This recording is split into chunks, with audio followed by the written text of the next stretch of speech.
Hello बच्चों, जैसे कि हम लोग कल के क्लास में पढ़ चुके हैं कोशिका तथा कोशिका के प्रकार, यानी यूकैरियोटिक कोशिका और प्रोकैरियोटिक कोशिका कहते किसे हैं, क्या होते हैं। और आज हम सब इस क्लास में पढ़ेंगे यूकैरियोटिक कोशिका और प्रोकैरियोटिक कोशिका में अंतर। तो आज देखते हैं।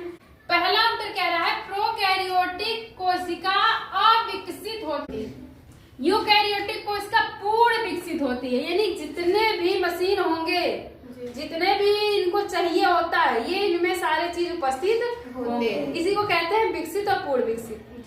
ठीक, यानी इसमें जो कुछ चीजें होती हैं नहीं होती हैं, इनमें जो भी होती हैं वो सारी चीजें उपस्थित होती हैं। ठीक, दूसरा अंतर क्या कह रहा है, इनमें केंद्रक झिल्ली नहीं होता है, इसीलिए अविकसित होती हैं।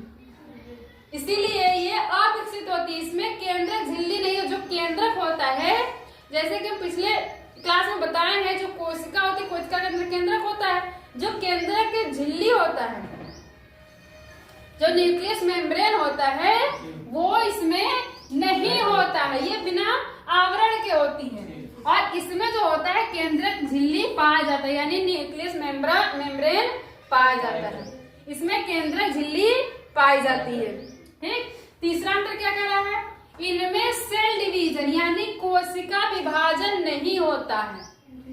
प्रोकैरियोटिक कोशिका में सेल डिवीजन नहीं होता, यानी कोशिका टूट के फिर नई कोशिकाओं का निर्माण नहीं करती हैं। अब यूकैरियोटिक कोशिका में सेल डिवीजन होता है, बिना सेल डिवीजन के कोई शरीर जीवित नहीं रहेगा। यानी कि यूकैरियोटिक कोशिका में एक कोशिका टूट के दो, दो टूट के चार, इस प्रकार से कोशिकाएं सेल डिवीजन करती रहती हैं। इनमें माइटोकॉन्ड्रिया अनुपस्थित होता है। जो माइटोकॉन्ड्रिया होता है इनमें अनुपस्थित रहता है, लेकिन इनमें यूकैरियोटिक कोशिका में माइटोकॉन्ड्रिया उपस्थित होता है। इनमें अलैंगिक जनन होता है और प्रजनन में कम समय लगता है। जो प्रोकैरियोटिक कोशिकाएं होती है इनमें अलैंगिक जनन होता है, यानी कि जनन के लिए, यानी संतान उत्पन्न करने के लिए इन्हें सिर्फ अपने ही शरीर की यानी स्वयं की जरूरत पड़ती है, किसी दूसरे की आवश्यकता नहीं होती। यानी कि एक ही शरीर से नया संतान बन जाएगा।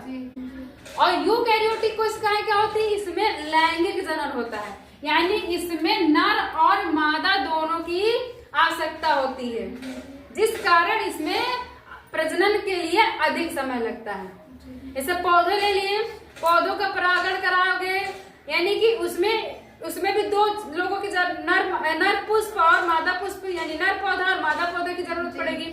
उसी प्रकार से मनुष्यों में भी नर और मादा की जरूरत पड़ेगी। तो इसमें अलैंगिक जनन होता है, इसीलिए प्रजनन में अधिक समय लगता है। अगला है, यह कोशिका जीवाणु व नील हरित शैवालों में पाया जाता है।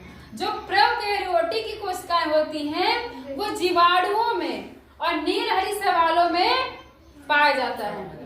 और जो यूकैरियोटिक की कोशिकाएं होती हैं सभी जीव जंतुओं में, सभी पेड़ पौधों में पाया जाता है। जो प्रोकैरियोटिक कोशिकाएं होती हैं सभी जंतुओं में, जितने भी हम जंतु देख रहे हैं, जितने भी हम जंतुओं को देख पाते हैं, वो सभी और पेड़ पौधों में पाया जाता है। अंतर समझ में आया? कोई दिक्कत परेशानी नहीं होनी चाहिए। और हमें उम्मीद है कि जो भी वीडियो देख रहे हैं उन्हें भी बहुत अच्छे समझ में आ गया होगा।